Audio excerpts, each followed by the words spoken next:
गया। यह हत्या हुई देखकर उस स्त्री का बहुत दुख हुआ, परंतु जब क्या हो सकता है। जब वह स्त्री पश्चाताप करती हुई अपने घर आ गई। कुछ दिन के बाद उस स्त्री का लड़का मर गया। फिर दूसरा और तीसरा अर्थात 1 वर्ष में उसके सातों लड़के मर गए। इस प्रकार वह स्त्री रात दिन अत्यंत दुखी रहने लगी। एक दिन उसने अपने पड़ोस की स्त्रियों से रो रो कर कहा कि मैंने जानबूझकर कोई पाप नहीं किया है। हाँ, एक बार मैं मिट्टी खोदने को खदान में गई थी। जब मिट्टी खोदने में सहसा मेरी कुदाली से एक सेह का बच्चा मर गया था। तभी से 1 वर्ष के भीतर भीतर सातों लड़के मर गए हैं। यह सुनकर उस स्त्री ने धैर्य देते हुए कहा कि तुमने जो यह बात हम सबको सुनाकर पश्चाताप किया है, इससे तुम्हारा आधा पाप नष्ट हो गया है। सो अब तुम उसी अष्टमी को भगवती की शरण में सेह और सेह के बच्चों को चित्र बनाकर उसकी पूजा किया करो और क्षमा याचना करो। ईश्वर की कृपा से तुम्हारा समस्त पाप धुल जाएगा और तुम्हें पहले की तरह से ही पुत्रों की प्राप्ति हो जाएगी।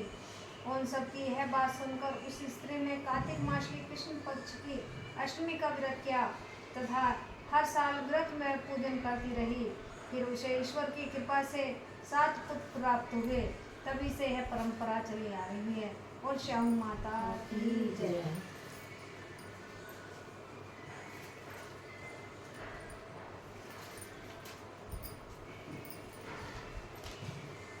कोई माता की दूसरी कथा। प्राचीन काल में झांसी में समीप दत्तिया नामक नगर के चंद्रभान नगर साहूकार रहता था। उसकी चंद्रिका का बहुत सुंदर सर्वगुण संपन्न सती साध्वी शीलवंती चरित्रवान तथा बुद्धिमान थी।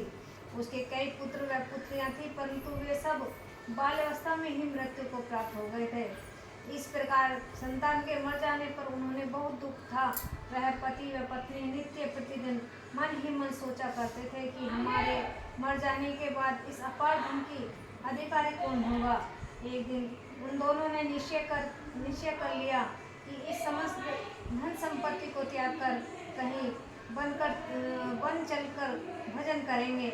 ऐसा विचार करके वे दोनों सब घर द्वार ईश्वर भरोसे छोड़कर जंगल की ओर चल दिए।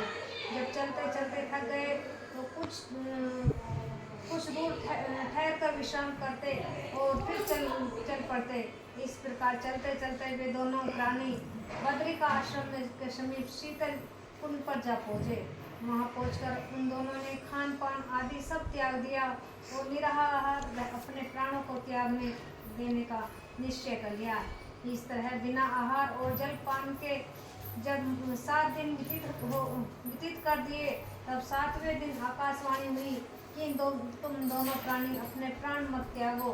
यह सब दुख तुम्हें तुम्हारे पूर्व पापों से भोगना पड़ रहा है। सो अब तुम अपनी स्त्री से होई आठे की कार्तिक मास के कृष्ण पक्ष की आए तो उसी आठे की होई को माता का व्रत पूजन करो। तब होई नामक देवी प्रसन्न होकर तुम्हें साक्षात दर्शन देंगी। तब तुम अपने पुत्रों की दीर्घ आयु मांग लेना और व्रत के दिन तुम रात्रि को राधा कुंड में स्नान करना। तत्पश्चात इस आकाशवाणी के अनुसार चंद्रभान की उसी स्त्री पर चंद्रिका ने बड़ी श्रद्धा और स्वस्थ भावना से विधि विधान से होई आठे का व्रत किया और स्त्री ने राधा कुंड में स्नान किया। जब से वे दोनों स्नान करके वापसी लौटे तो उन पर प्रसन्न होकर होई माता ने प्रत्यक्ष दर्शन देकर वर मांगने को कहा। तब वह साहूकार हाथ जोड़कर कहा कि हे माता, हमारे बच्चे कम आयु में मृत्यु को प्राप्त हो जाते हैं, सो आप हम बच्चों की दीर्घ आयु होने का वरदान देने की कृपा कीजिए।